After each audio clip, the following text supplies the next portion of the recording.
vamos a presentar la Ana María y para ello vamos a abordar algunas 6 analogías, en las cuales cada una la vamos a separar de acuerdo a la ubicación en el cual ambos habitamos. Primero lo hemos separado por defecto de la pared abdominal, en el cual tenemos al omphalocele, la apophysis y el umbilical. Omphalocele es el primer defecto congénito que vamos a ver. El omphalocele es un defecto congénito de la pared abdominal, donde se presenta como una depresión de los vísceras abdominales hacia la base del cordón umbilical. A su vez, los cuales están cubiertos por un saco constituido por el ambiente y su peritoneo. El defecto primario viene a ser la producción de las vísceras de la cavidad abdominal por el anillo umbilical, cubiertos por una membrana peritoneo miótica. Y los factores de riesgo, bueno, se están considerados 4 en general. Síndromes cromosómicos, que es frecuente la observación de la trisomía 13 y 18, afectados muy lejos, respectivamente. Y referente a los síndromes genéticos específicos, asocia el síndrome de Beckwith-Whitman, es un sobre el crecimiento anómalo somático. Y las anomalías estructurales son como las malformaciones cardíacas, que vienen a ser las predominantes, pero también se encuentran las deformaciones en tracto urinario y pulmonares. También los factores maternos, en el caso de una obesidad o diabetes persistente, y también, obviamente, la madre no debe consumir tabaco ni alcohol durante la etapa de gestación para evitar riesgos, ¿no?, como esa de la comida. A su vez, bueno, respecto a la prevención, no existe una prevención como tal, pero sí se recomienda asegurar, ¿no?, una ingesta adecuada de ácido fólico, controlar la diabetes mellitus persistente y evitar la obesidad materna, el tabaco y el alcohol durante la gestación, como anteriormente mencionado. La causa se considera un factor involucrando una combinación de factores genéticos. A su vez, la causa mediante la interrupción de migración o oclusión de estructuras somáticas de la pared abdominal. Y referente a lo que es el diagnóstico prenatal y postnatal, lo dividiría en dos factores más importantes. Que es el prenatal, la ecografía prenatal, que generalmente se debe efectuar a partir de la semana 12 de gestación. Y la postnatal es automáticamente después del nacimiento, por un examen físico. La tela clínica es la masa central cubierta por esa membrana transparente. Cabe recordar que la membrana transparente también es avascular. El pronóstico depende principalmente de la presencia de anomalías iniciales. Como mencioné, las predominantes vienen a ser más las cromosómicas y las estructurales, siendo este el factor de peor pronóstico. Y si se presenta el hígado en esas vísceras de la cavidad abdominal que salen del abdomen del feto o del bebé o del productor, presentan un pronóstico más reservado debido al riesgo de hipoplasia hormonal asociado. Asimismo, para el manejo y tratamiento, se tiene la estabilización inicial, que es la protección urgente apenas nace el niño para poder proteger, ¿no?, los órganos que se encuentran. Y bueno, colocación de una sonda nasogástrica para la descompresión de cierre quirúrgico, cierre primario, producción por etapas y tratamiento tópico. Ahora vamos a hablar acerca de la astrofisis, en el cual va a haber una es casi igual o similar al omphalocele, sin embargo va a haber una estructura que lo va a diferenciar. Ok, primero, ¿qué es la astrofisis? Bueno, es como el intestino que va a desarrollar fuera del abdomen, que justo va a estar al costado del ombligo, en el lado derecho, y que va a ser cubierto, no va a ser cubierto por una membrana, como había mencionado en el sí va a ser cubierto por una membrana. Ahora, el efecto primario va a ocurrir por encima del completo de las vías laterales en 4 semanas. Y los factores de riesgo, sí, no, algunos factores sí pueden influir, como el consumo de tabaco, alcohol o cocaína durante la gestación, edad materna joven, mala alimentación durante el embarazo, exposición a la nitrosamina, que es una sustancia química que se encuentra en los alimentos, consumo de de infección urinaria o de transmisión sexual a principios del embarazo. De por sí, la gastritis no hay una forma directa de poder prevenirlo, pero se pueden tomar algunas acciones para tratar de que no ocurra esto. Pues fíjate que la madre evite todas las sustancias nocivas, tener un cuidado prenatal adecuado y vitaminas prenatales. Se ha dicho en estudios que se recomienda tomar 400 microgramos de ácido fólico al día, ya que la vitamina B9 ayuda a reducir los riesgos de defectos durante el embarazo. Ahora, la causa. Esa malformación se forma porque, como ya dije, los órganos del cuerpo se van a producir al exterior, no dentro. Entonces, de por sí, el intestino se comienza a desarrollar dentro del cordón umbilical y luego se va a desplazar al abdomen del bebé. Pero en esta anomalía no va a ocurrir eso. Se va a continuar desarrollándose expuesto fuera del abdomen. Ahora, el diagnóstico prenatal y postnatal. Ambos son prenatales, ya que de por sí el postnatal a simple vista puede fijarte si es gastritis. Tenemos la alfa-proteína, que es cuando encontramos en la etapa embrionario niveles anormales altos de alfa-fetoproteína en los prenatales en transmisión. La alfa-fetoproteína es, como su nombre lo dice, una proteína. Ecografía prenatal. Estoy anunciado entre las semanas 12 y 15. Ya no pronóstico. Tiene un pronóstico favorable con resultados a largo plazo. Según la National Library of Medicine, nos menciona que la tasa de supervivencia general es del 98% en neonatos en América del Norte. Ahora, tratamientos y manejo. Tenemos antes de nacimiento, si se detecta, tiene que tener un adecuado control en la madre para que se maneje saludable. Luego, si el intestino está fuera del abdomen, se requiere una cirugía después del nacimiento. Pero si hay muchos órganos, no solamente el intestino, se va a necesitar cirugía, pero en cual sea gradualmente, por etapas. Ahora, la diferencia, como ya he mencionado, son casos similares, excepto con la membrana, ya que como ven acá, la gastritis no tiene esa membrana peritoneo amniótica que lo rodea. En cambio, aquí sí, en la parecer. Por ende, la gastritis va a estar expuesto al líquido amniótico. Ahora, la ubicación también va a variar, ya que la gastritis va a estar a la derecha del cordón umbilical y la parecer dentro del cordón umbilical. Ahora, la hernia umbilical. Bueno, acá es cuando los órganos van a sobresalir.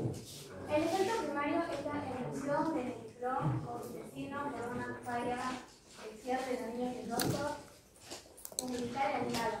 La línea alba es una banda fibrosa en la cual se sitúa en la pared abdominal posterior, situado en el músculo recto.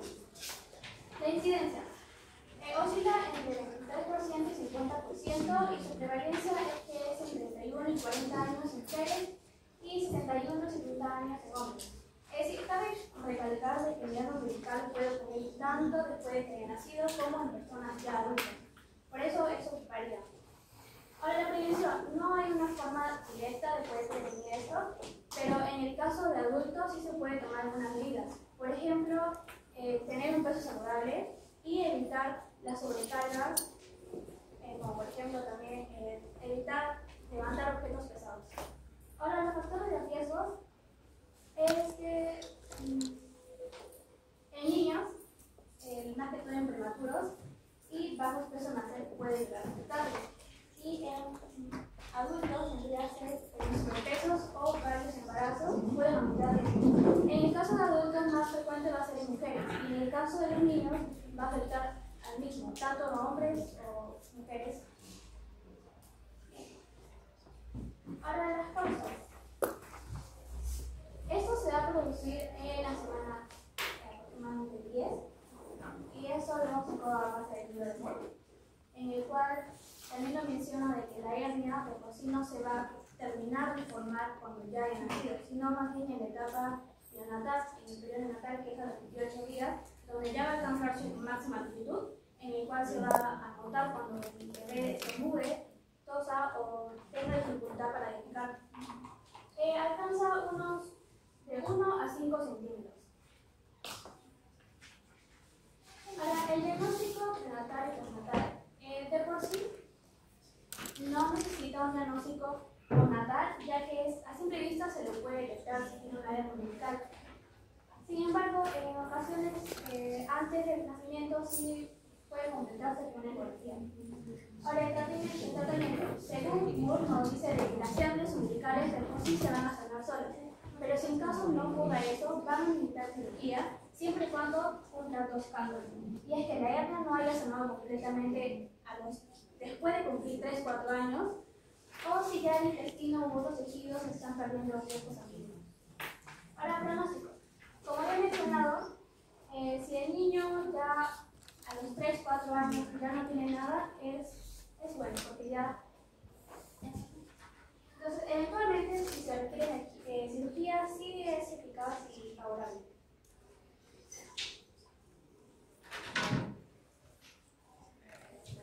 Seguimos con las anomalías colorectales, que vienen a ser el ano imperforado y el megacolon congénito.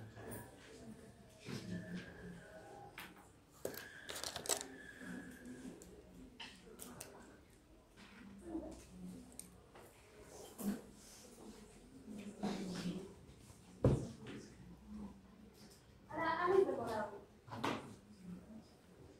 Ya, el efecto primario de esto va a ser la apertura del canal anal. Nosotros, para poder defecar, tenemos un canal de abertura, en el cual las heces salen de nuestro cuerpo.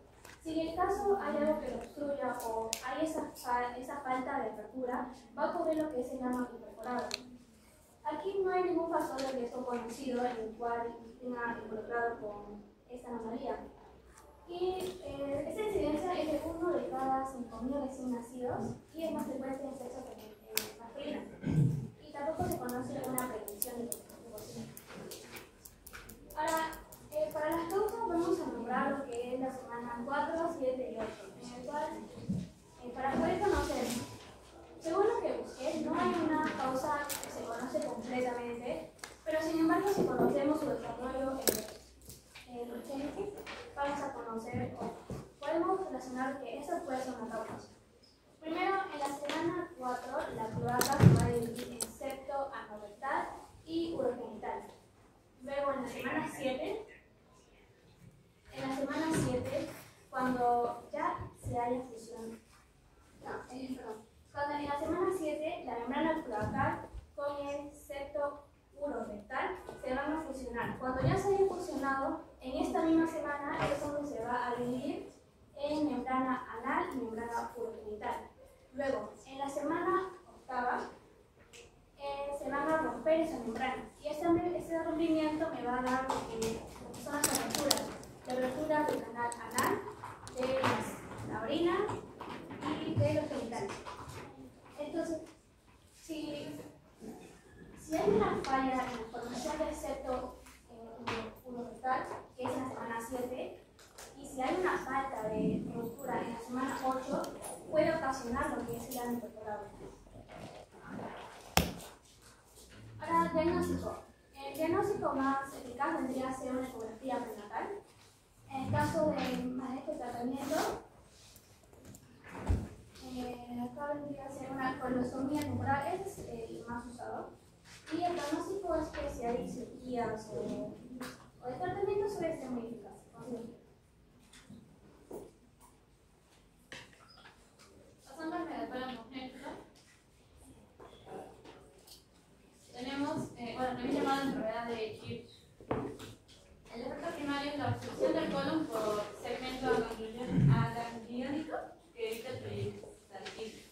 Acá hay una deficiencia o carencia de células ganglionales y por eso se menciona este término. Y factores de riesgo, bueno, precisamente el 10% de estos casos son sindrómicos o pulmonares. La incidencia es un caso por cada 5.000 nacidos vivos y con una clara predominancia en el sexo masculino. Respecto a la prevención, no se conoce ninguna forma de prevención más de la que cuidar atentamente a la madre en su estado gestacional, que consuma bien sus vitaminas, ácido fólico y todo lo que se le recomienda en el centro de salud.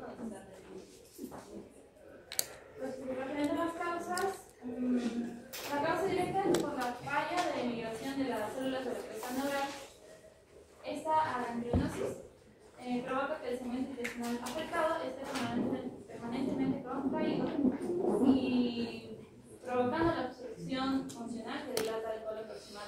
Aunque el origen es embriológico, la enfermedad se considera multifactorial con un componente genético significativo. Muchos piensan que en sí la colon congénita es esta parte abultonada, pero realmente es justo la causa viene a ser la parte chiquita del pecho, que no deja pasar las heces y los desechos, y por eso es que se inflama en cierto modo y crece la parte antes de que llegue a esa parte que carece de células ganglionales. Es por eso que tiene su forma abultonada y se le conoce como colon congénita. Referente al diagnóstico prenatal y postnatal, el diagnóstico prenatal es raro y no es una práctica de detección estándar. Entonces, el diagnóstico se escucha clínicamente y se confirma mediante pruebas funcionales e histopatológicas. El manejo y tratamiento, principalmente el quirúrgico, y se tiene como fase inicial el manejo de la obstrucción, luego la corrección quirúrgica, que realiza un foot stroke, y como una cirugía previa o complementaria se realiza la colostomía temporal. Y si bien es cierto, no es tan necesaria en algunos casos, puesto que se puede ya reparar por completo en la corrección quirúrgica. Pero en caso se dé una gravedad mayor o dificultades en la intervención quirúrgica, se recomienda seguir con una colostomía temporal. Referente al pronóstico, es generalmente favorable con los tratamientos quirúrgicos oportunos en su debido momento. Por eso es necesario que siempre se siga una correcta atención con el médico y se siga, ¿no?, el tratamiento adecuado. Sin embargo, el principal factor a resaltar en el riesgo para la mortalidad es la enterocolitis de Kirchhoff, que puede ocurrir antes o después de la cirugía. Y si sucede antes de la cirugía, obviamente ya es un manejo más agresivo y de emergencia. Referente a los síndromes específicos con componentes digestivos, solo tenemos uno, que viene a ser el síndrome de Prader-Willi o el síndrome de Prader-Willi. ¿Qué es Prader-Willi? También conocido como síndrome de Eagle-Flores, es una malformación congénita y frecuentemente definida por una miopía bilateral, hipoplasia de la pared muscular abdominal y anomalías graves fracturitis, que viene a ser la dilatación o malformaciones. El defecto primario viene a ser la ausencia o deficiencia de músculos abdominales por un fallo de fusión, o bueno, mejor dicho, de presión del mesodermo, de los músculos abdominales y de pulmones. Los factores de riesgo vienen a ser dos en específico. El sexo afecta casi exclusivamente al sexo masculino, y las asociaciones vienen a ser más relacionadas con la criada anteriormente mencionada, puesto que puede asociarse con esas anomalías musculoesqueléticas, y es ambos como un ejemplo, y menos frecuentemente con anomalías cromosómicas. Cabe recalcar que el 95% de los casos se presentan en varones.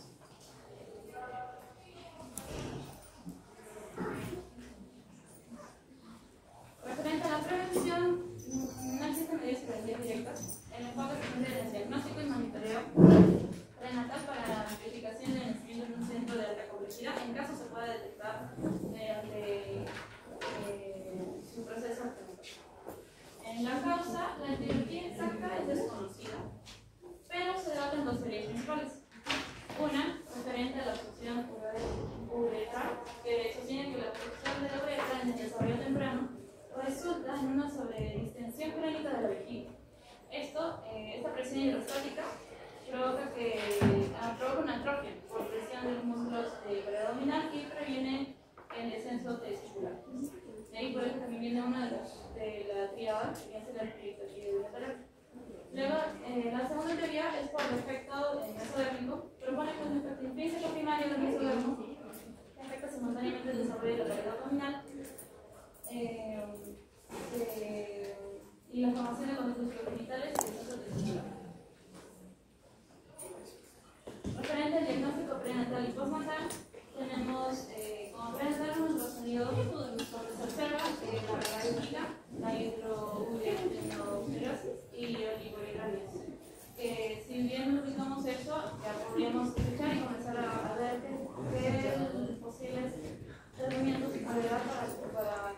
sufre con esta clase de enfermedad. El primer postnatal viene a ser el mismo examen físico que es el instante de nacimiento. Se puede observar la piel de la tonalidad flácida, arrugada, donde el efecto de ciruela. Y bueno, no impide visión. El primer pronóstico viene a ser un buen pronóstico que se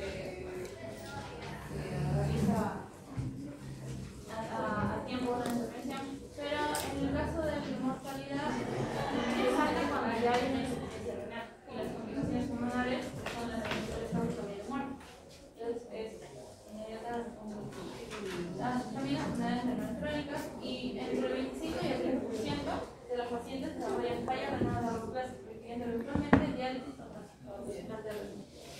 Lo que es manejo y tratamientos, vienen a ser más también cirugías, el primer paso y en su manejo inicial. Luego todo lo que viene a ser cirugías a grandes rasgos, y luego por pequeños efectos, luego la reposición, una apnoplastia, una orquidiotexia y un manejo prenatal también opcional, que obviamente es tener a la madre en un constante monitoreo para que todo salga o disminuir, mejor dicho, los otros efectos secundarios de la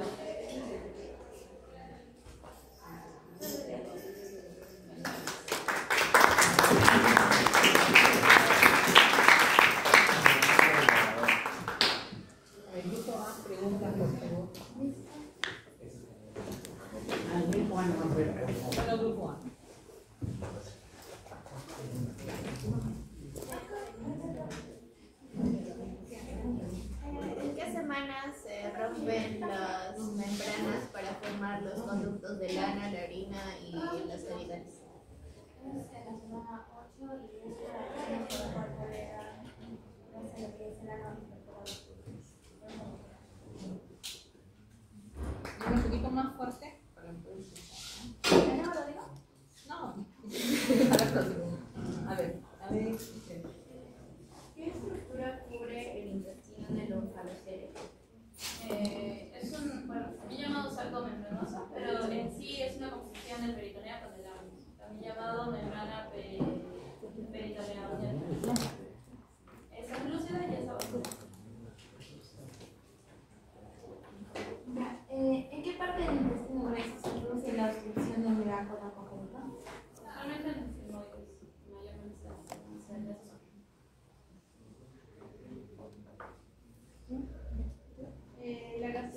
La gastrosquisis tiene membrana que cubre la vísceras y confirma, porque sí lo mencionaron. Es para que se diferencie del colesterol. ¿Qué son las faltas en el segmento afectado al colon? ¿Qué son las faltas en el segmento afectado al colon? Gangrional. ¿A qué lado del ombligo suele aparecer la gastrosquisis? ¿A qué lado del ombligo suele aparecer la gastrosquisis? ¿Cuál es el defecto primario de la gastro? Es ya incompleto los pies laterales en la ¿Tu nombre? Cristian.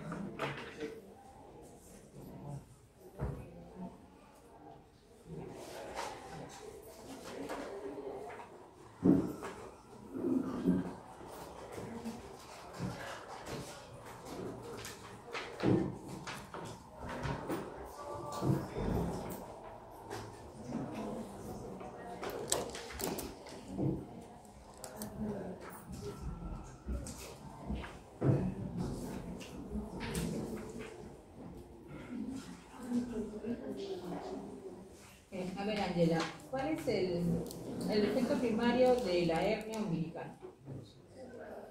La hernia por el epíplon del intestino hacia la capa superior y hacia la línea. A ver, ya les he dicho el efecto primario solamente son 4, 5, 6 palabras, no hay más. A ver, vuélveme a decir cuál es el efecto primario.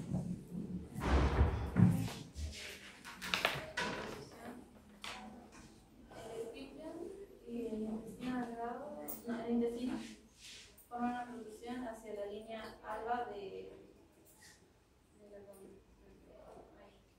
Pero ¿cuál es el fallo? Una producción, como que quieren salir de la nueva justo por esa zona, delineada.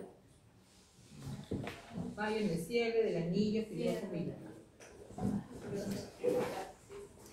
A ver, Rosa. ¿Cuál es el defecto primario del megacolon congénito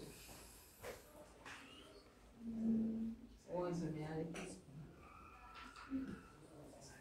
A ver, sin soplar. Johan, te bajo 5 puntos.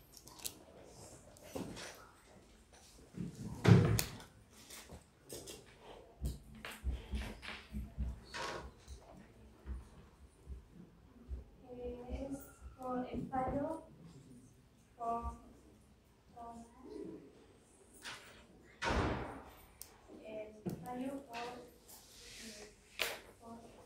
defectos ganglionares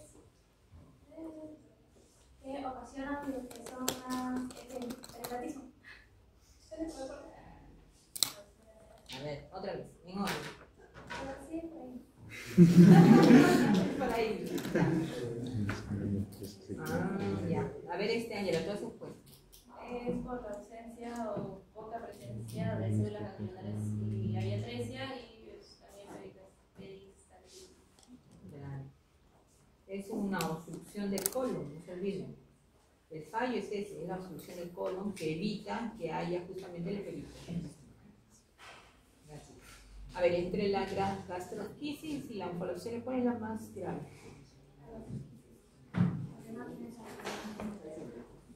Porque no tiene la membrana. ¿Alguien sabe algo más? Puede causar necrosis. Pero entre gastos, la pregunta era, entre gastrosquisis, ya, disculpen, y la oncolocele, ¿cuál es la más grave? No. Entonces, por eso los malocele cuando el hígado, o bueno, parte de sus órganos A ver. superiores. Les explico. ¿Por qué es la más grave? Porque en la oncolocele está comprometida las trisomías. Hay enfermedad ¿no? de cromosomas. En cambio, en la gastrosquisis no. Simplemente es que los intestinos por esa abertura se salieron. Pero eso los médicos lo vuelven a poner, lo suturan y ya está. En cambio, en la oncolocele no pasa eso. Trae daño, ¿no? para el tejido. Por eso. Cuando les pregunten entre gastrosquisis y oncolocele cuál es la más grave, ahora ya saben qué es la oncolocele. Muy bien. Chicos, tomen así, muchas gracias.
Buenas tardes compañeros, profesor. El día de hoy vamos a hablar sobre lo que son anomalías del sistema digestivo y de esta ley de doctor que mi compañero siguiente. Esta va a ser el índice que vamos a tocar. Primero vamos a ver anomalías relacionadas con los paredes del cuerpo, donde hemos puesto oncolocele, gastrosquisis, hernia umbilical y el síndrome de Pont-Levi. Y luego megacolon y anomalías cerebrales. Siguiente. Hablando de la introducción, tenemos que hablar que el desarrollo embrionario del sistema digestivo es complejo y va a tener diferentes factores, como son genéticos, moleculares y ambientales. Entonces, la mayoría de estas alteraciones van a estar relacionadas entre la semana 4 y la semana 10. Y vienen a hacer malformaciones estructurales y funcionales. Entonces, decimos que todo esto va a representar una gran causa de lo que es la morbilidad neonatal, que viene a ser una pequeña parte de lo que son los huevos recién nacidos y en parte del desarrollo.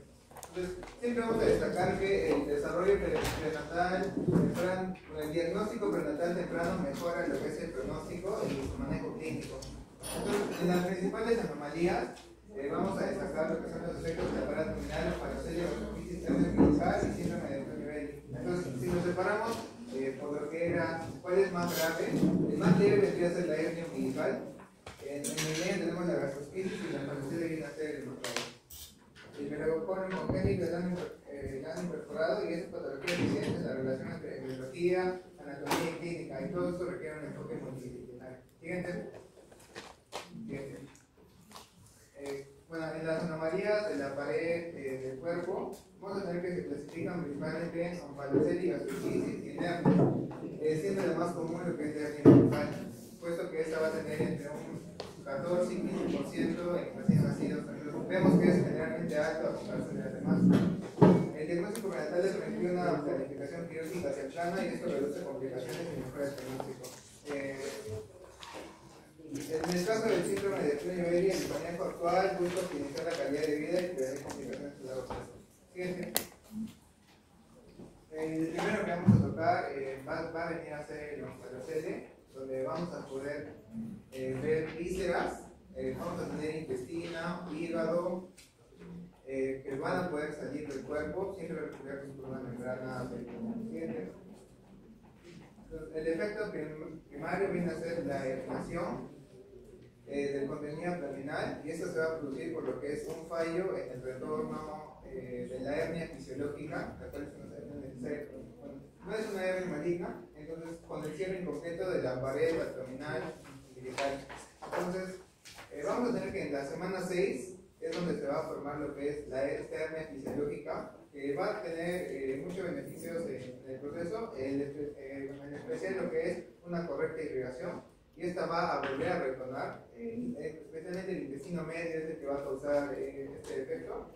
En la semana 10 va a volver a retornar, entonces este defecto se produce debido a la persistencia del intestino medio, que ya no viene a retornar en la semana 10, sino que se queda ahí, entonces va formando las vísceras, pero ya en una cavidad externa.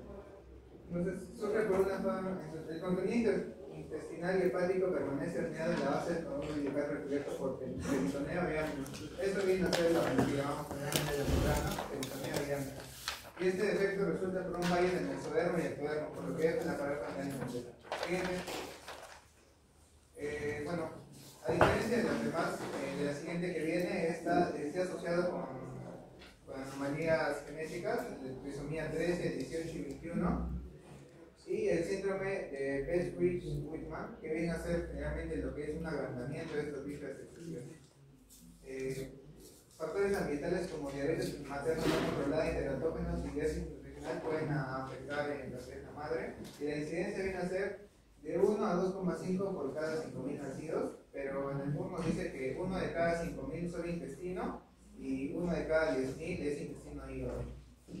Y al nacer se observa una masa central cubierta por una membrana translúcida con arcos intestinales o hígado visible. Y estos pueden acompañarse por dificultad respiratoria, distensión cerebral y anomalías cardíacas. Generalmente asociamos anomalías cardíacas a lo que es el hígado, porque una alteración en este viene a afectar lo que es la circulación sanguínea. Cuando hablamos de dificultad respiratoria, esto es debido a la distensión abdominal convencional materna, porque al estar nuestro abdomen desubicado, podemos afectar lo que es los pulmones no pueden extenderse como deberían. Eso va a ocasionar lo que es la dificultad respiratoria. El diagnóstico prenatal lo vamos a realizar por ecografía y diferenciando el omphalocele de la gastrosquisis. Bueno, generalmente en la ecografía vamos a poder visualizar los órganos, pero otra opción también podría ser lo que es el ultrasonido, que nos va a medir lo que es la ecogenicidad. Entonces, cada órgano normalmente suele producir cierto rango de ecogenicidad. Entonces, una alteración en estos rangos nos viene a indicar qué podría estar pasando o qué podríamos empezar a deducir. Y bueno, el tratamiento generalmente de este viene a ser quirúrgico. Un cierre primario vendría a ser en una sola operación, un mismo cierre, y uno secuencial viene a ser víscera por víscera, tratando de ubicarlo siempre y cuando lo que es la presión intraabdominal no se permita. Entonces, el pronóstico de vida de este es alto, de 70 a 95%, y su prevención siempre va a incluir ácido fólico porque nos va a ayudar especialmente en lo que es el crecimiento y diferenciación en la etapa de crecimiento, control de diabetes materna y asesorías genéticas. Bueno, siguiente. Hablando de la gastritis, esta se va a diferenciar generalmente por el CL, en el que va a haber cierta abertura, pero también en que este va a tener va a tener los intestinos afuera y sin membrana. Siguiente. El efecto primario viene a ser un cierre incompleto de los pliegues laterales dentro de la cuarta semana. Entonces, lo que va a ocasionar esto es que van a producir, o sea, van a salir los intestinos hacia la cavidad amniótica, pero un defecto en la pared, ubicado a la derecha del cordón umbilical y sin saco protector. También pusimos que se origina por una alteración en el cierre de la pared abdominal anterior y posiblemente por una isquemia localizada o involución vascular anómala. La relacionamos generalmente con lo que es la arteria umbilical derecha, pues mayormente cuando sale el intestino siempre está para el lado derecho. Siguiente. Generalmente es un defecto aislado, tiene relación con síndromes genéticos y incidencias de 1 a 5 por cada individuo. Y en el recién nacido se observa una expresión intestinal libre, rosada, edematosa por contacto con el líquido amniótico. Esto está muy relacionado con lo que viene siguiente. Con la alfa-cetoproteína, puesto que esta va a estar generalmente en el líquido amniótico. Entonces, el intestino al atravesarlo va a aumentar lo que es el alfa-cetoproteína materna en lo que es la sangre de la madre. Entonces, recordemos que la alfa-cetoproteína materna es muy importante, puesto que lo usamos como aprendizaje en el paciente. Y el tratamiento quirúrgico debe ser urgente. Como vemos, los intestinos van a estar descubiertos. Entonces, a diferencia de la primera con la membrana, en esta lo primero que vamos a hacer en el recién nacido viene a ser proteger las cosas con una bolsa estéril para que estos vísceras no se puedan contaminar, estabilizar el neonato y cerrar el defecto. El cierre puede ser igual que el anterior, primario o mediante el hilo de Silastic, que es una serie tornesivo para reintegrar gradualmente las vísceras. El pronóstico es igual muy favorable y hasta un 93%. Y las complicaciones vienen a ser atresia, necrosis o vuelve intestinal, y viene a ser como un enrollamiento excesivo en la parte que está saliendo del intestino. La prevención, igual control neonatal, evitar fármacos vasoconstrictores, una buena nutrición y de nuevo el uso de ácido fólico. Siguiente. La hernia umbilical. A diferencia de las otras dos anteriores, esta igual va a estar cubierta, pero en este caso va a estar cubierta de lo que es piel y tejido. El efecto primario viene a ser una herniación del epíplon o del intestino, y esto por fallo en el cierre del anillo fibroso umbilical en la línea alba. Se produce por un cierre insuficiente del anillo umbilical tras la reintroducción del intestino medio en la semana 10. Bueno, si este anillo no se cierra bien, viene a representar un espacio, el cual se puede reconocer aquí, y es por este por donde van a salir las dos intestinales del intestino, que se puede producir bajo la piel y tejidos subcutaneos. Factores asociados, generalmente los asociamos con aquellos que son prematuros, el síndrome de Down, hipotiroidismo congénito y trastornos escolares. Y en adultos puede ser adquirida por obesidad, asitis, que viene a ser un aumento de líquido en lo que es el abdomen, embarazos múltiples y tos crónica. Como mencioné, este viene a ser el más común, entre un 15 a 15% en recién nacidos y hasta el 14% en neonatos familiares y adultos. Y clínicamente se presenta como un adultamiento blanco, reducir el roceo en el ombligo y no puede empeorar los procesos. Es por eso que también, como vemos, generalmente nos dicen que las personas con una hernia umbilical no deberían cargar pesos pesados, puesto que esto requiere una hernia abdominal y va a atender a que el músculo salga mucho más de la higiene. Y el diagnóstico viene a ser confirmado por lo que es ecografía o por tomografía, y en niños se espera un cierre de hasta antes de los 5 años. y después de los 5 años va a requerir siempre intervención quirúrgica si el tamaño de este es más de 1,5 centímetros. Y en adultos, el tratamiento siempre es quirúrgico y la reparación se hace por mallo o sutura. Pronóstico mayor del 95% y la prevención, mantener un peso adecuado, evitar que aumente el peso abdominal y no usar papas seminadas. Siguiente. Síndrome de segundo nivel. Siguiente. Vamos a tener que el defecto primario de este viene a ser la ausencia de deficiencia de músculos por una falla en la diferenciación del mesodermo. Entonces, sabemos que el mesodermo se va a comenzar a diferenciar en lo que es mesodermo somático parietal y mesodermo intermedio. El mesodermo intermedio nos va a generar lo que es el aparato genital, las gónadas, el esqueleto nos va a generar los diversos músculos. Entonces, una alteración en esto nos va a dar este síndrome. Y tiene una triada clásica, que viene a ser la agenesia de los músculos rectos del abdomen. Es por eso que vamos a tener también esta forma de masa en el recién nacido, con un abdomen ensanchado. Tenemos lo que es la criptorquidia. Esta criptorquidia viene a ser lo que es una falla en el descenso testicular. Los testículos se van a quedar a la altura del abdomen y las malformaciones genitourinarias, como viene a ser la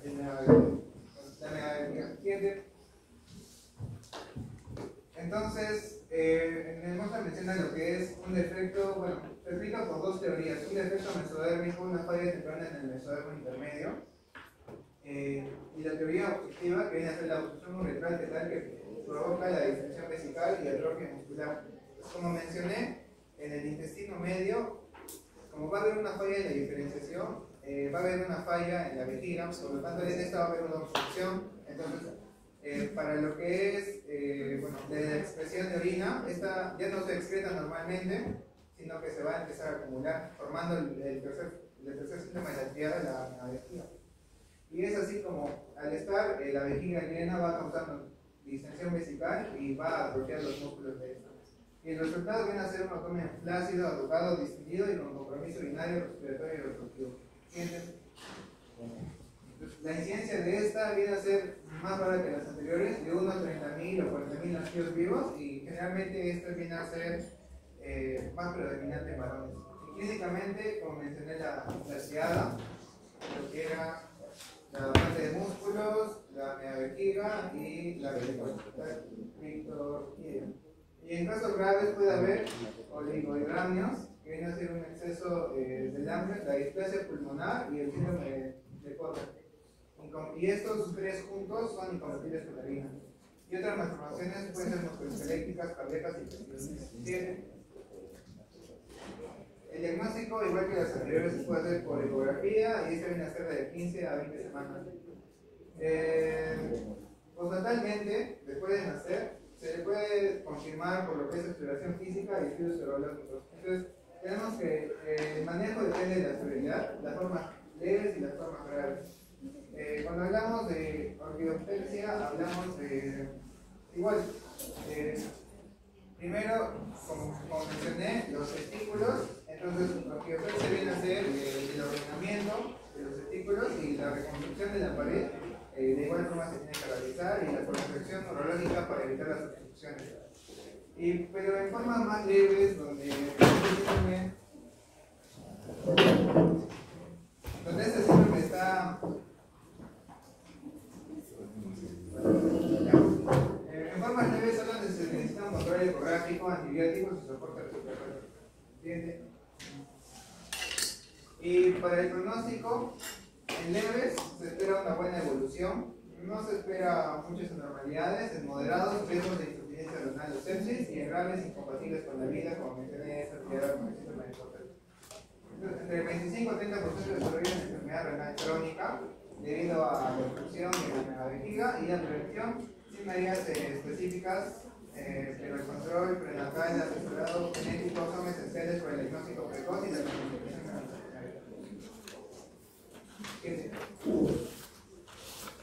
Muy bien, como si se han dado cuenta, mi compañero ha explicado algunas anomalías que pasan en el desarrollo o en lo que tiene como primordio lo que viene siendo el intestino primitivo medio. Ahora yo me voy a enfocar en lo que viene siendo el intestino primitivo posterior. Este va a dar origen, pero que viene siendo el segmento descendente y sigmoideo del colon y también el recto. Y como un primero tenemos al colon congénito. Y antes de que pases, acá podemos ver un colon normal, acá un colon con esta anomalía que también se le conoce como enfermedad de Hirschsprung. Siguiente, por favor. Muy bien, el efecto primario viene a ser la obstrucción del colon por segmento agangliónico, es decir, A viene de ausencia y gangliónico de células biliares. Y esto va a evitar el peristaltismo, que es lo que va a conducir al intestino para que desechen las materias fecales. Ahora, el origen embriológico va a ser una falla en la migración de las células de la cresta oral hacia la pared intestinal. Si recordamos, en la semana 5 y la semana 7 se va a dar esa migración de las células de la cresta oral para que se diferencien de lo que vienen siendo las células ganglionales, que se van a encontrar en todo lo que viene siendo este tracto que viene siendo el colon. Y también la consecuencia va a ser la ausencia de plexos de Meissner y Auerbach. Meissner viene por responder el plexo submucoso y Auerbach el plexo dientérico, si no me equivoco. Y esto va a originar espasmo tónico y bloqueo de tránsito intestinal. Y esto lo podemos traducir fácilmente, ya que va a ser que la parte del colon afectada esté contraída y no se relaje para que se dé el paso de la materia fecal. Luego el intestino proximal, es decir, que no está afectado, o sea, un subproducto de esto va a hacer que una parte del colon se dilate progresivamente. Y una fija que me pasó la profesora Barrera es que me dijo cuál era, dónde estaba la anomalía acá. Y yo le dije que la anomalía estaba acá, pero me dijo que iba a jalar, me dijo que la anomalía estaba acá, ya que lo que nos quiere decir, la palabra clave acá es obstrucción, es decir, que aquí es donde se va a obstruir y por ende un subproducto podría ser la dilatación del colon. Y bueno, afecta con mayor frecuencia al recto y el colon sigmoide, ya que aproximadamente el 80-90% de los casos se da en esa parte del colon sigmoide y el resto del porcentaje se da en mayor proporción en el colon descendente, transverso, y en mucho menor proporción se da en el colon ascendente. Ahora vamos a ver que este tenía predominio masculino y se va a dar por un origen genético multifactorial. Y aquí va a entrar el gen RED, que va a ser el principal, ya que el gen RED va a ser el principal y que va a ser una señalización muscular, una señalización molecular, junto al gen EDNRB y EDN3. Esos tres genes principales van a ser a la hora de mejorar el congénito, vamos a tener que hablar de esos tres genes principales. Y también va a estar intrínsecamente relacionado con síndromes, que viene siendo el Down, el Warren-Bloom. Si se acuerdan bien en la clase que vimos anomalías congénitas, vimos que el Warren-Bloom tiene un origen autosómico dominante, al igual que el Warren congénito, que también es autosómico dominante. Y también el modo Wilson y el HAD. La incidencia va a ser de 1 a 5.000 en recién nacidos, con el 33% de defunciones intestinales y neonatales. Y la clínica típica va a ser la ausencia de eliminación del mecolio. El mecolio fue pregunta del parcial, que viene siendo las primeras heces fetales que se dan alrededor de las 24 horas después del nacimiento. Y luego tenemos la distensión abdominal, vómitos biliosos y signos de explosiones, debido a que el paciente va a querer eliminar la materia fecal. Y luego el diagnóstico se va a poner adaptado y lo más importante va a ser la biopsia rectal. Si puedes darle sombra a la biopsia. Como se puede ver, aquí tenemos tinción hematoxilina leucina y acá tenemos tinción S100 y carretinina. Estos dos vienen haciendo un método histológico diferente, que viene siendo el inmunohistoquímico. Y este viene siendo el de hematoxilina leucina, que es el que vemos diariamente en el curso de histología. Ahora ya vemos el colon normal y acá con la enfermedad de Hirschsprung. Acá vemos, esta parte que vemos acá viene siendo el tronco nervioso, que lo vemos normal. Y estas células que vemos acá vienen a ser las células ganglionales, que no se puede ver de acá, pero cuando van a madurar, el núcleo va a ser excéntrico y su nucleolo va a ser muy prominente. Y acá, como podemos ver, no tiene esa prominencia o ese color basófilo, si lo queremos decir así, como en este, y vamos a ver que el tronco nervioso va a estar hipertrofiado. Y hablando de hipertrofia, vamos a ver que la tinción S100 va a detectar el tronco nervioso hipertrofiado, que se da en la enfermedad de Hirschsprung, que están acá, que son estas tinciones diferentes al resto del citoplasma. Igual acá, estos son el tronco nervioso, pero si se dan cuenta es diferente, ya que acá se nota más hipertrofiado. Y este por último es el más importante, ya que la carretinina va a ser lo que va a teñir las células ganglionales. Y en uno normal va a incluir células ganglionales, y en uno con la enfermedad de Hirschsprung va a ser aganglionar, es decir, sin células ganglionales. ¿Sí? Ya, muy bien. Ahora vamos a hablar sobre el tratamiento. Hay tres técnicas, que vienen siendo el Swenson, el Duhamel y el Son.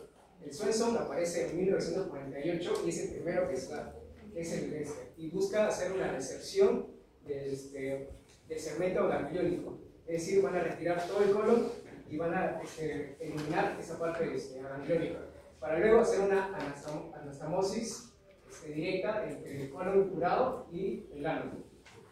Luego tenemos el procedimiento de Duhamel, que lo que va a hacer es como que ignorar lo que viene haciendo el segmento gangliónico y va a conectar el colon sano con el recto, de manera lateral. Y por último tenemos a la mejor técnica de todas, pero a la que casi ningún cirujano está a la altura para realizar esta cirugía, que viene haciendo retirar una recepción mucosa y dejar la cava muscular que viene haciendo el plexo de Auerbach. Luego también en casos graves se da una colostomía temporal. Eso quiere decir que viene haciendo retirar los desechos fecales. Luego cirugía laparoscópica o transnasal que permite corrección nasal con gran riesgo. Y el pronóstico es favorable si se trata precozmente, con posibles secuelas de estreñimiento y incontinencia leve. Y la prevención no tiene medidas específicas, ya que hemos visto que es origen por genes, por el gen RED, el protoontogén RED, y se recomienda el asesoramiento genético y vigilancia natal mental. Ahora vamos a hablar sobre las anomalías anortales bajas que también van a ser por el intestino primitivo posterior. Ya muy bien, a la hora de hablar generalmente de anomalías anortales, vamos a pensar en alteraciones en el desarrollo del tabique urorectal, encargado de dividir la cloaca en porciones urogenital y anorrectal, aunque también la clasificación, en mi opinión, que es correcta, viene siendo el recto, la parte craneal del conducto anal y también el seno urogenital. Ahora vamos a ver que el origen embriológico va a ser un fallo en la separación cloacal por ejecución de señalización SHH, Sonic H2, FGF10, viene siendo el factor de crecimiento del fibroblasto 10 y la beta-catenina, que es la más importante de todos estos. Y las consecuencias generales vendrían a ser la formación incompleta del canal anal y el recto distal, lo que va a conformar a lo que vamos a llamar las poblaciones anorrectales. Y la clasificación es muy importante, ya que al hablar de bajas, al hablar de su clasificación en general, hay que tener en cuenta el músculo puborectal. Y cuando la anomalía se dé debajo de este músculo puborectal, vamos a hablar de transformaciones anorrectales bajas y cuando se den por encima o superior a este músculo puborectal, vamos a hablar de anomalías anorrectales altas. Siendo mejor. Ahora vamos a hablar de lo que vimos, anal incorporado. Y lo principal que puede ver en el anal incorporado es que no va a haber un hueco. Ahora, el efecto primario va a ser un fallo en la apertura del canal anal debido a una atresia. Y el origen embriológico va a ser la alteración del desarrollo del tabique urorectal, que se da generalmente en la semana 7 a la 10ª semana, que pide la visión correcta de la cloaca. Acá podemos ver una imagen de la semana 7, el tabique rectal, que va a dividir a la cloaca. Y acá podemos ver una imagen del MUR, en el que se ve la cloaca persistente, el recto y una fístula rectocloacal. Al hablar de fístula, estamos hablando de un conducto que aparece anómalamente, que va a conducir, en nuestro caso, el recto con otra parte del cuerpo.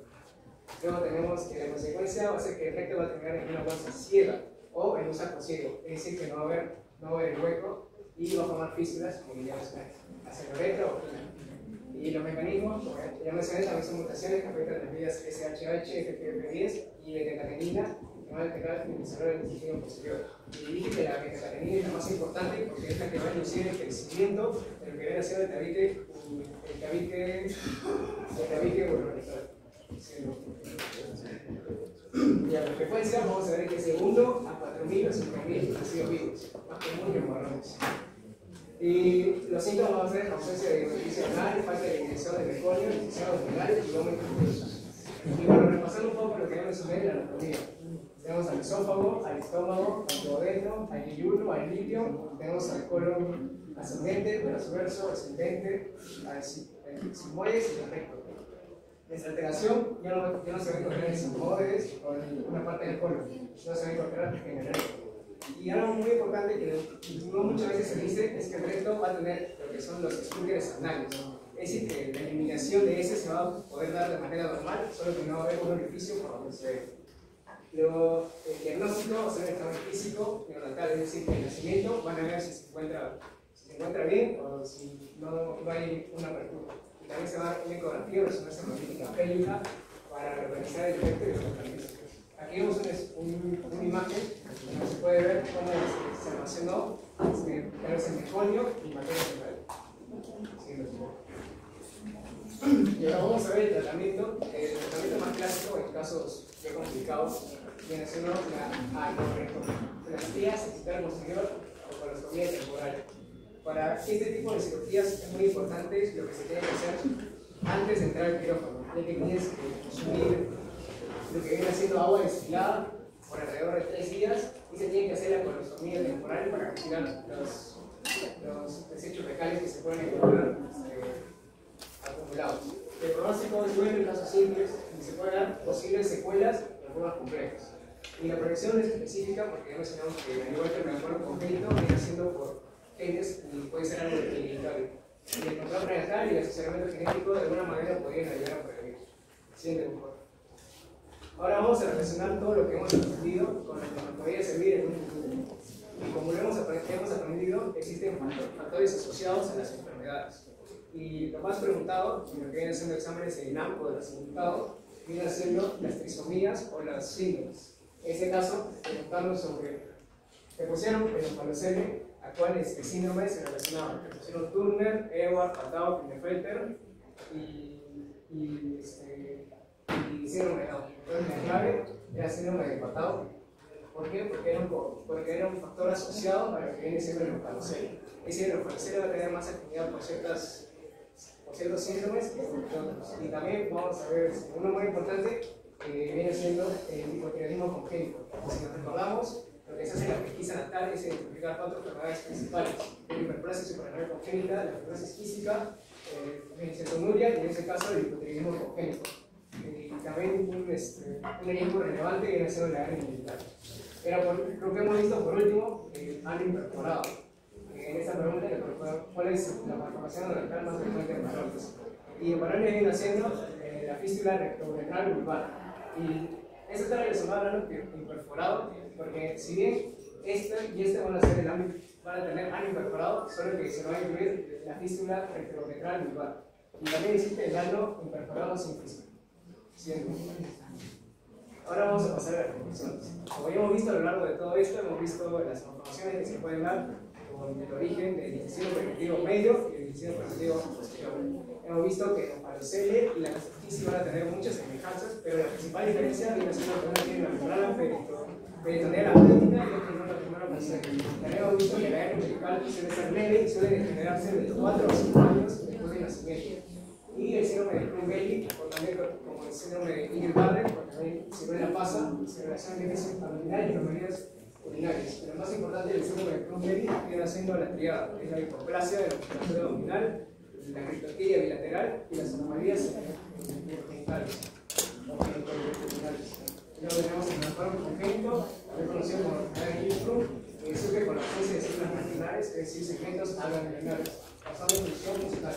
Tenemos el ano imperforado, que se da por fallos en división de la cloaca por el tabique urogenitales, con posible afectación de la vía de civilización, son inhibidor y factor de crecimiento de fibroblastos DIRS.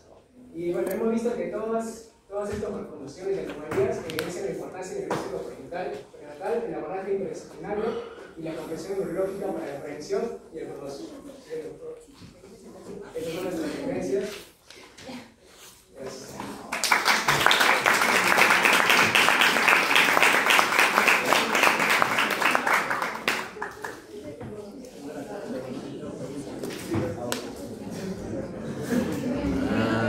Mano, si se vio sticker de ti. Mano, y hay sticker de ti. ¿Todos son del grupo C? No, pero ¿ustedes son B? No, sí, B. Ah, se tiene que ir. Y yo corregí todo el C. No corregí. Ya, a ver.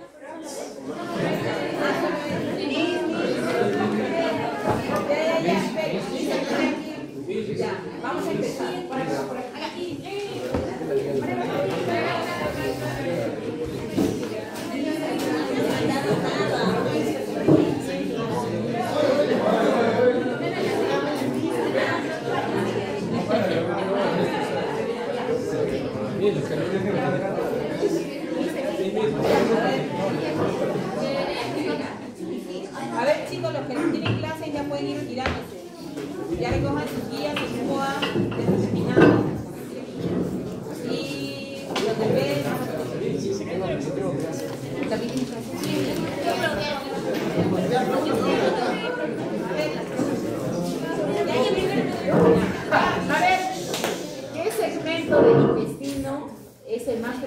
que afecta al megacolon congénito.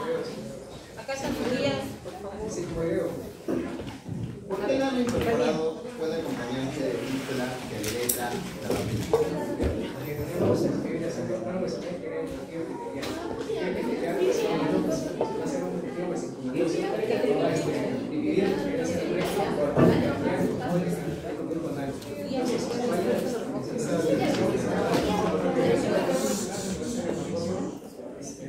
Entonces, el recto, al incorporado, recto con una parte que no debería ser. Con respecto a la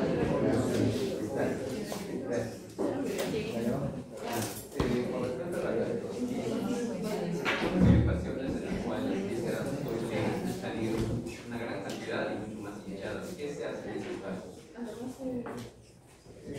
Primero, es cuando mencionamos caso grave y paso, les pedimos que son grandes.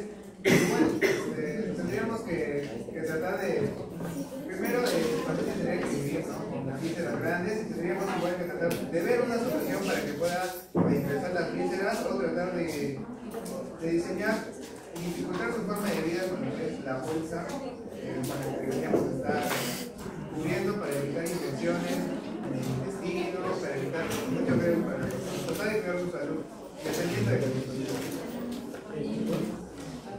¿Cuál es la principal diferencia entre ojalescere y gastroscopia? Que una esta va, el niño al momento de nacer va a poseer la membrana que va a estar compuesta de peritoneo y amnios, mientras que en el segundo van a ser sin una membrana y solo cubierto de líquido. ¿Por qué los ojalescere se considera un defecto de cierre en la línea media?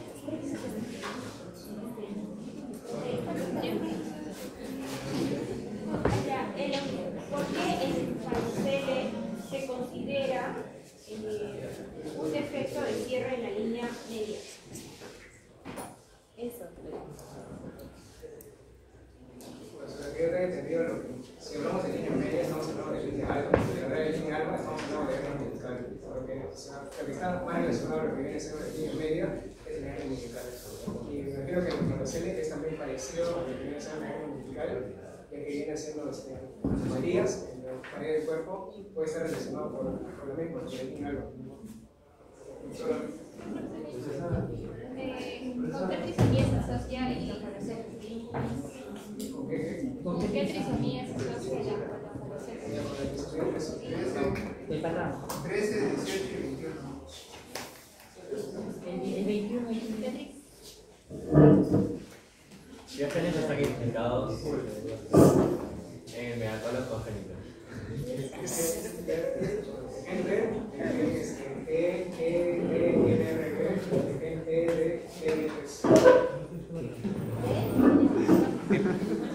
¿Puedes repetirlo? Entonces se localiza generalmente el defecto en la gastrolisis.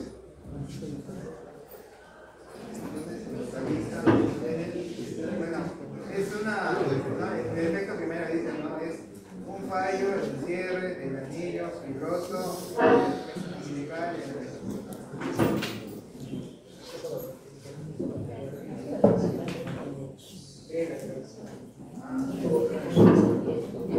Las tres características principales del síndrome de Cooper.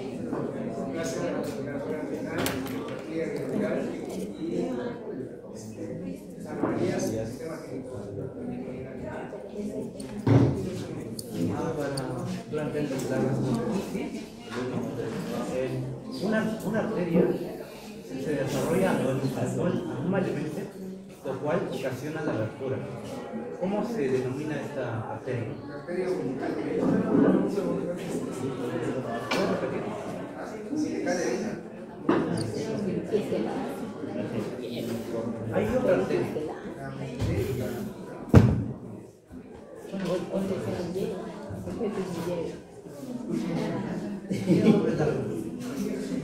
Hay otra arteria. Hay una arteria. Es la arteria ónfalo-mesentérica. Y también está la umbilical derecha, pero también es principalmente principalmente la onfalomesentérica. ¿Por qué?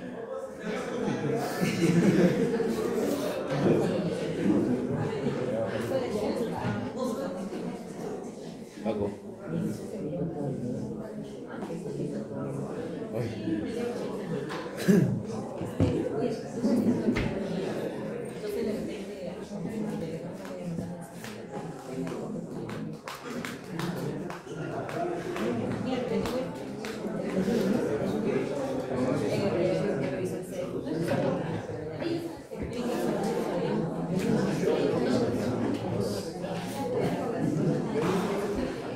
Ya, ¿no hay más preguntas?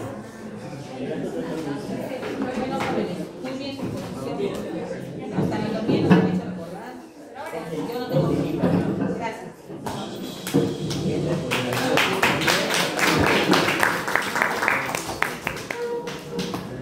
Paco. Javier. Yo te voy a traer.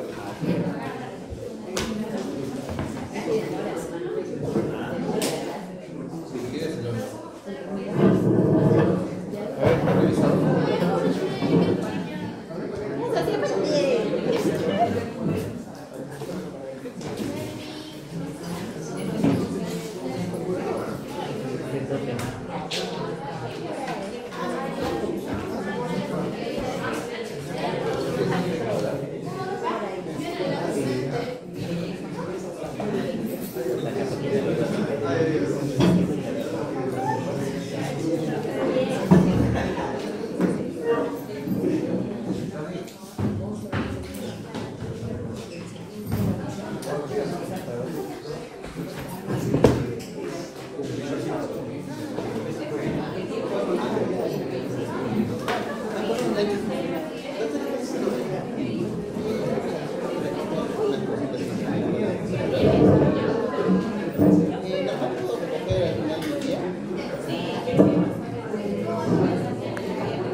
Buenas tardes, compañeros del grupo 6. A mi compañera, Perdón, ¿alguien me puede ayudar a Melvin? Sí, a pasar sus diapositivas.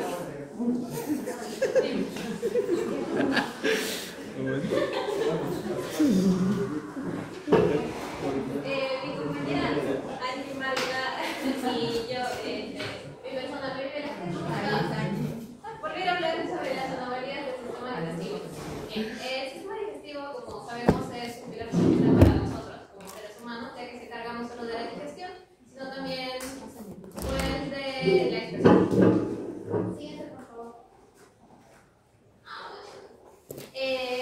Vamos a hablar sobre estas anomalías que están divididas en las paredes laterales, megacolon y de la incorporada. Está dividido en estos tres grupos. Las de las paredes laterales son paracele, gastrocitis, síndrome de Fontenelle y engenesión umbilical. Vamos a empezar con paracele. Los paracele es una anomalía que consta de una falla en la regresión de la hernia umbilical o fisiológica en la cavidad abdominal, o también se puede decir que es un cierre incompleto a nivel del anillo umbilical. Como podemos ver en la imagen, esta anomalía está caracterizada porque tiene una bolsita que, como que he mencionado, es avasculada y se podría decir que protege. Pero esta es una de las más graves, ya que tiene correlación congénita. Y tiene muchos factores asociados que vienen a ser principalmente las trisomías 13, 18, 21 y a síndromes como el PEC-WIT, anomalías cardíacas, anomalías del sistema digestivo. Y como es congénito, a pesar de que se hace un tratamiento, un diagnóstico, puede volver a salir, o puede generar una depresión. Entonces, por ello viene a ser una de como que materia complicada en comparación de su contraparte, que viene a ser gastrosquitis.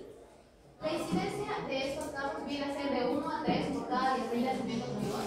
Y como he mencionado que es congénita, si una madre ya ha tenido un bebé con anorexia, aumenta su porcentaje de que el siguiente que vaya a tener vuelva a tener esta misma anomalía. La prevención, como es congénita, no hay una prevención como tal, sino más cuidados, como pueden hacer evitar el consumo de tabaco, alcohol, consumir ácido fólico, consumir medicamentos adecuados para el embarazo, según las indicaciones del doctor, si ya has tenido antecedentes. El lenguaje de tratamiento principalmente se basa en las ecografías prenatales y cuando se ha diagnosticado que un bebé tiene un homofalocele, entonces los médicos se pueden preparar para el nacimiento, porque que se rompa la bolsita viene a ser algo peligroso y lleva ya como que a otra serie de tratamientos. Entonces, se ha diagnosticado que el bebé presenta un homofalocele, ahora se viene a ver qué tan grave es la abertura, si tiene la bolsa aumentada al momento del nacimiento. El nacimiento puede ser mediante vía natural o puede ser por cesárea si el médico lo requiere. Pero el tratamiento básicamente es quirúrgico. Si es pequeño, si es grande, suele seguir una serie de procesos que coloqué, que primero es un vendaje, que tras el nacimiento se vuelve, en los cabeceras se vuelve con gasas, para que se examine si tiene un pronóstico mejor. Luego se va a aplicar con más antibióticas para que vaya creciendo los músculos del bebé, para que pueda entrar todo en su cavidad vaginal. Y ya por último, cirugía, que puede constar de una sola o por partes, viendo la gravedad. Bien. Gastrosquitis. La gastrosquitis es también un cierre incompleto de los pliegues laterales en la pared anterior del abdomen, alrededor de la cuarta semana. Entonces se sale el intestino por esta abertura, por esta falta de cierre, y empieza a crecer en el líquido amniótico. La causa de la gastrosquitis, no sé cómo es exactamente, pero a diferencia del homofalocele, esta no es heredada, no tiene que ver con los genes, pero sí tiene una incidencia de 1 a cada 2.500 nacidos vivos, es decir, que es mucho más frecuente que el homofalocele. Los factores asociados a esta no tienen muchos factores asociados, solo un 10 al 16% se puede relacionar con otros defectos congénitos, pero como que no es muy común, que pueden ser como sistema nervioso central, corazón, músculo esquelético y renales. Y también esto, a diferencia del homofalocele, que sí tiene alrededor del 50% de relaciones cromosómicas y el otro 50% con enfermedades de corazón, del sistema digestivo, etc. El pronóstico de la gastrosquitis es mucho mejor que el del homofalocele, ya que al hacerse el diagnóstico y tratamiento adecuado, alrededor del 6% va a resultar complicaciones. Es decir, se hace la cirugía y se trata por un corto periodo de tiempo y puede volver a su vida normal, el bebé que ha sufrido de esta operación. La gastrosquitis, al igual que el homofalocele, se trata de que por mediante una ecografía, usualmente alrededor de las 20 semanas, o también por niveles anormales de alfa-proteínas en las pruebas de sangre que se realizan a la semana normalmente. Entonces es algo que se puede detectar a tiempo. Y bueno, el médico cirujano puede esperar estar atento para analizar qué tan grave es la gastrosquitis, porque puede estar fuera no solo el intestino, sino también parte del estómago y parte del hígado, también dependiendo del tamaño. Entonces, el tratamiento parecido al anterior se va a evaluar si es demasiado grande, qué tantos órganos se encuentran afuera, y esperar un tiempo, porque al estar los órganos en contacto con el líquido amniótico, bueno, como que salió, ¿no? Pueden llegar a irritarse, pueden estar inflamados, entonces tienen que esperar un tiempo, aparte que la cavidad del bebé puede llegar a ser chica. Entonces esto se va a evaluar por el cirujano y dependiendo de eso también puede ser solo una cirugía corta, rápida, en la que se regrese todo, se cierre y pueda seguir su tratamiento. O puede ser una por partes en la que se coloca un silo alrededor de todo los heridos y se pueda desinflamar o evaluar o esperar a que la cavidad del bebé se desarrolle en sus músculos y puedan integrarse de nuevo en una o varias cirugías. Siguiente, por favor. Y la hernia umbilical. La hernia umbilical, a diferencia de los otros, es mucho más común y es más inofensiva. Su defecto primario es un cierre incompleto del anillo fibroso umbilical al nivel de la línea alba y tiene una incidencia aún mayor porque 10% de los infantes sufren esta enfermedad, pero se logra corregir alrededor de 3 a 5 años. El 80% se logra corregir a esta edad. Y si no, ya pasa a ser esto. Y entonces, el pronóstico en general, como he mencionado, como la mayoría lo tiene y es netamente inofensivo, es bastante prometedor. Con un tratamiento quirúrgico, no vuelve a tener reincidencia. Y los factores asociados,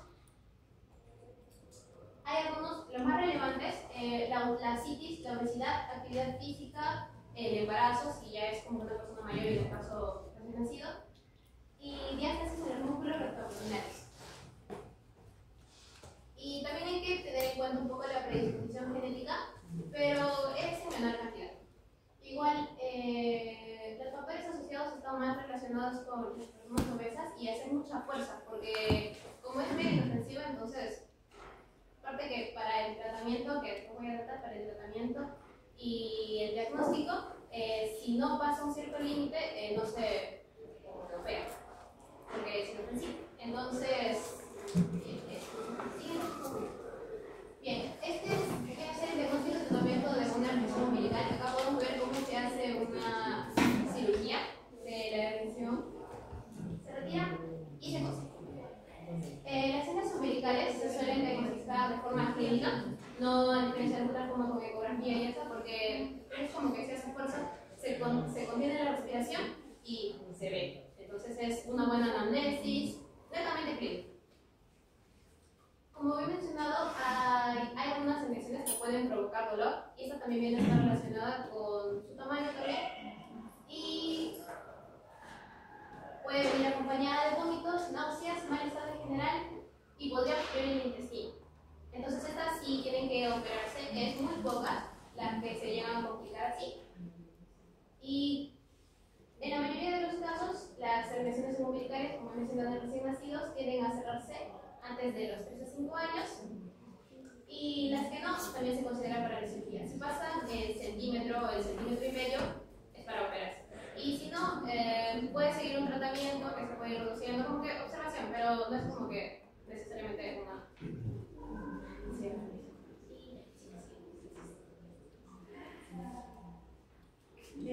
Ahora vamos a continuar con lo que es el síndrome de Guillain-Barré. En este caso, el efecto primario que tenemos es la ausencia y la deficiencia de unos músculos abdominales. Entre las causas que encontramos factores que pueden ser ambientales o genéticos. En este caso, podría estar con una absorción todavía no, digamos, específica para el cromosoma X, ya que esto puede estar relacionada más que todo a la incidencia de varones. Como se observa, es uno de cada 9 varones nacidos.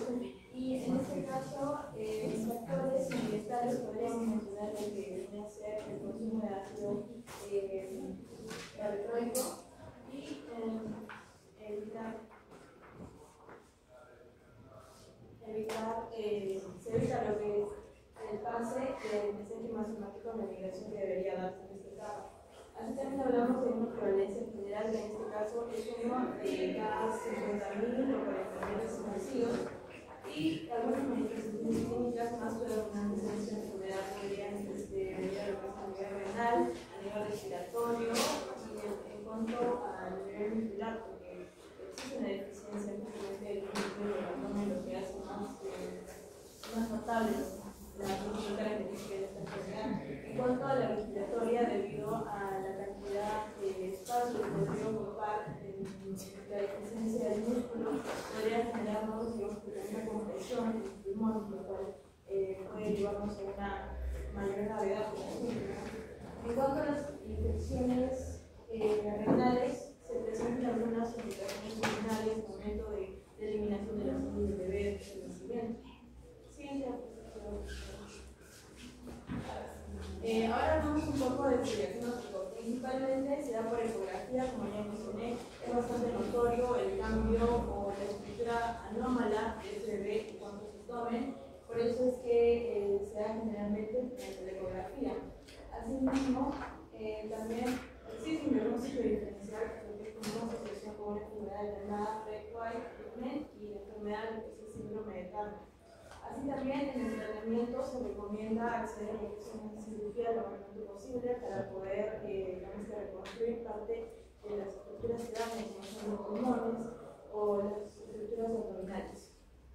También hablamos de que este proceso de tratamiento para afrontar lo que es el síndrome de Guillain-Barré viene a ser bastante largo debido a las cirugías múltiples que presenta. Ahora hablamos de lo que es el megalocolon congénito, y en este caso su defecto primordial viene a ser la ausencia de células ganglionales o nerviosas que deberían de migrar desde la cresta neural hacia las paredes del colon.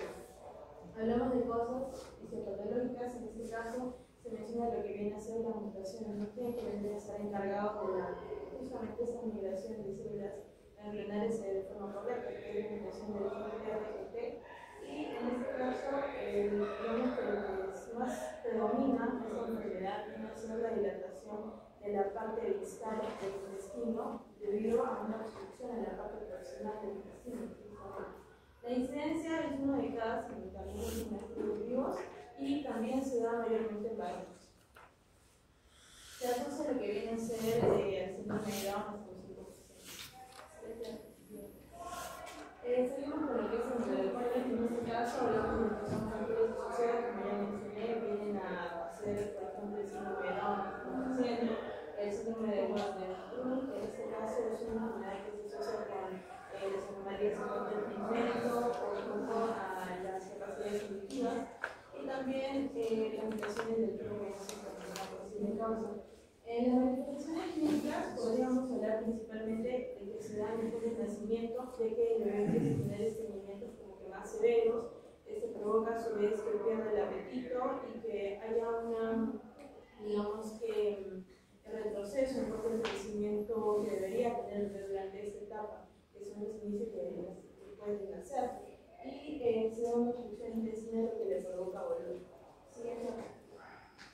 En cuanto al diagnóstico y tratamiento, tenemos la radiografía, de que también aquí podemos observar en mejor detalle la obstrucción de lo que viene a ser uno de los segmentos del intestino, el colon, y también sobre lo que es la biopsia rectal, de que esto nos confirmaría de alguna forma para no llegar a conocer cuántas enfermedades, en este caso específicamente la causa como deben haber una deficiencia de células ganglionales.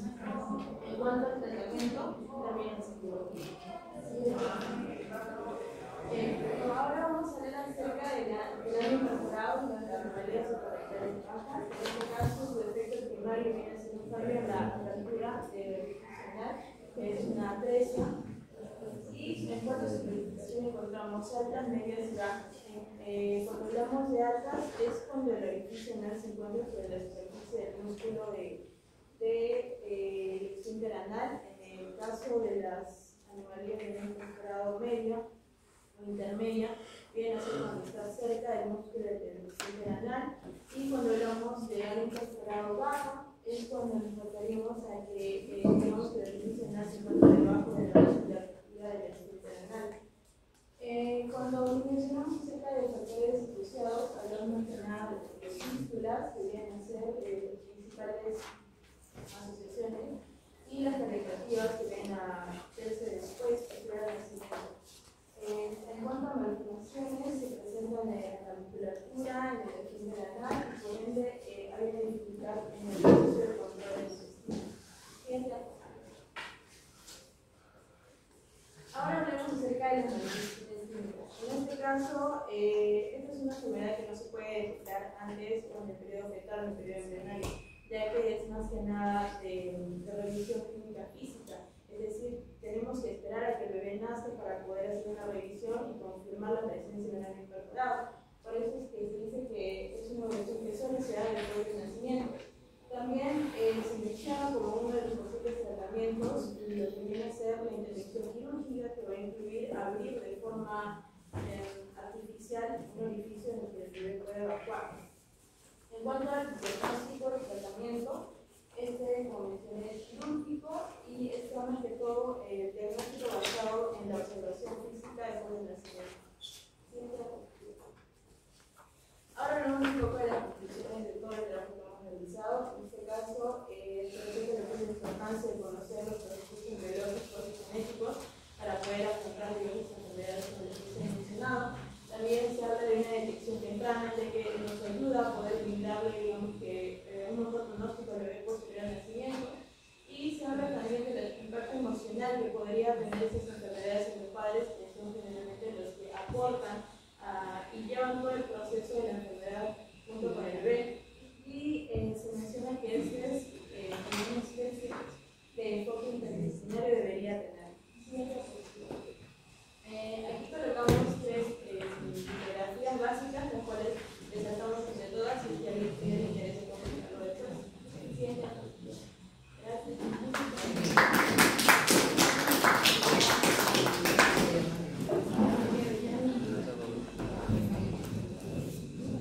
A ver, jóvenes preguntas. Ya, empezamos desde allá y damos así la mano.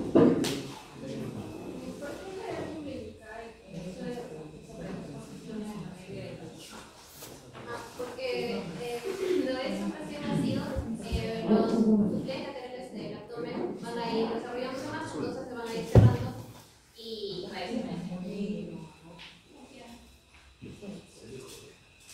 en el caso del omphalocele, de por sí está causado por genes, ¿no? Tres tipos de genes. Pero cuando no es así, ¿a qué otro síndrome está asociado? ¿Y qué orégano maligno?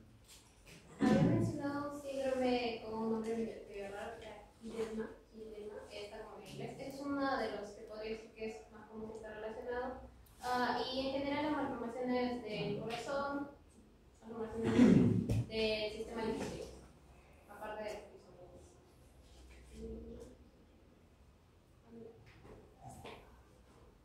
Bien, yo quiero hacer una pregunta a mi compañera Angie. ¿Por qué el tratamiento de Brunner es tan largo?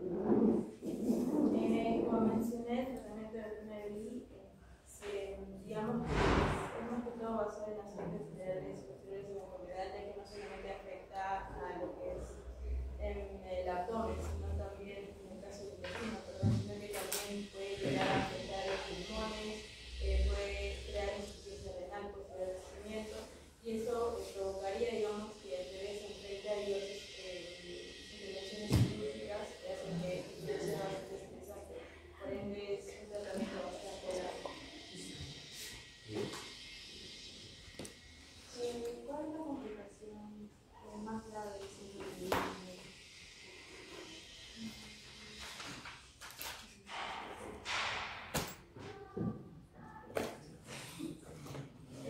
La complicación más grave del síndrome de Brunner podría ser la ausencia de los músculos que vendrían a afectar a los pulmones, ya que el mismo peso del abdomen podría generar una compresión pulmonar, lo que llega a obstruir su vía respiratoria en ese momento. Por eso es que le pide al paciente, en este caso es un bebé, que al padre en general que hacer un proceso rápido para evitar condiciones posteriores.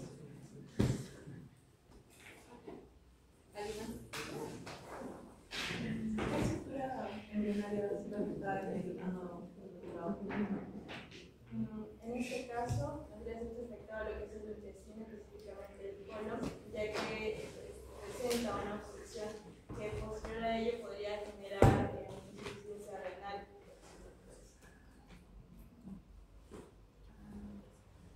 ¿Nos podrías decir algún síndrome que está relacionado con el ano imperforado?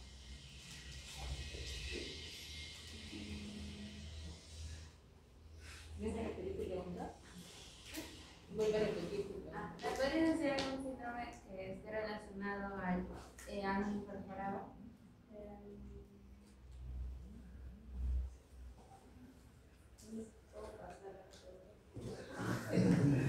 ¿Cómo? No sé. Otra pregunta. Es que tienen nombres muy extraños. No, Pásale, por favor, Oscar. Ya me empezó la...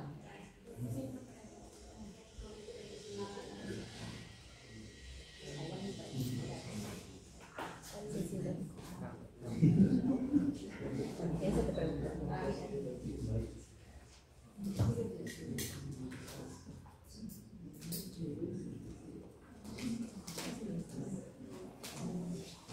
No, sí, sí.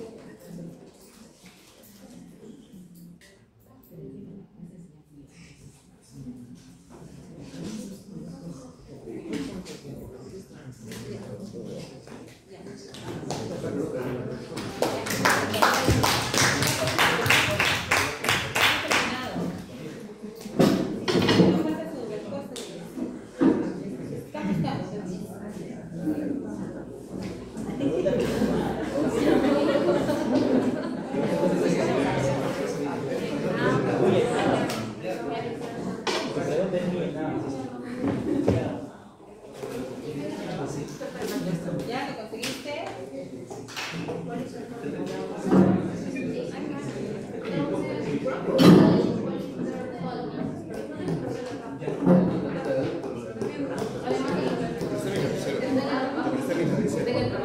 Pero hay dos preguntas más. ¿Qué se va? Ella me ha dicho que es el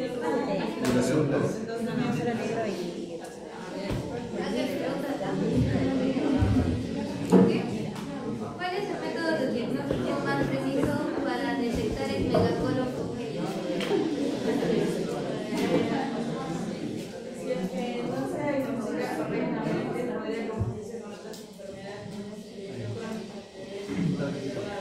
Entonces, lo más apropiado es una biopsia, ya que podríamos obtener un pedazo de del colon y verificar que hay una, digamos, ausencia de un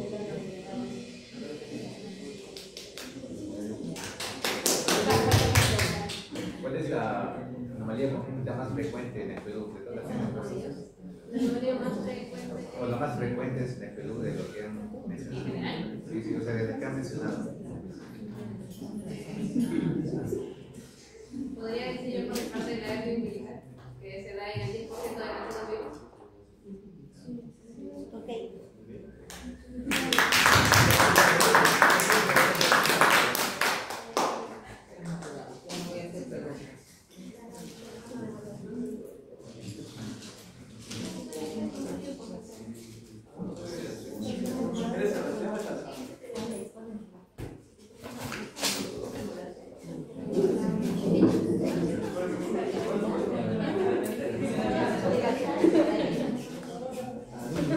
Chicas, su monografía terminó la exposición y no terminó la monografía.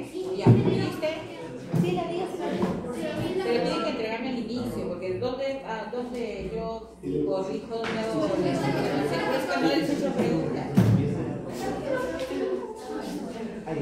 ¿Ya lo tengo?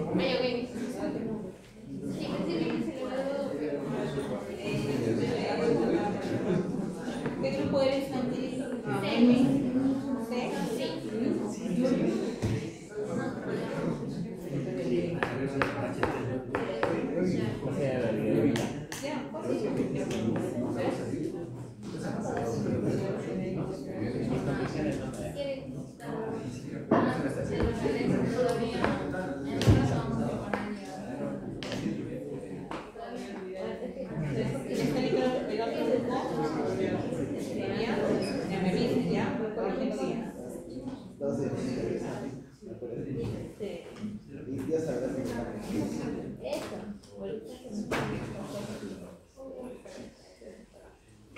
Sebastián y Alexia, ¿de qué grupo cromosomas de Alessandro, ese es el libro de Sebastián. Pero yo tengo el desafío. ¿Alguien se vio un libro? Estaba ahí. ¿Ah? Estaba al inicio de clase.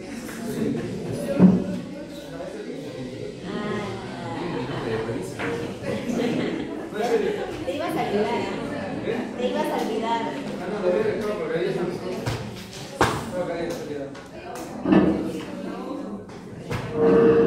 Ay, Sebastián, no vienes preparado para la guerra.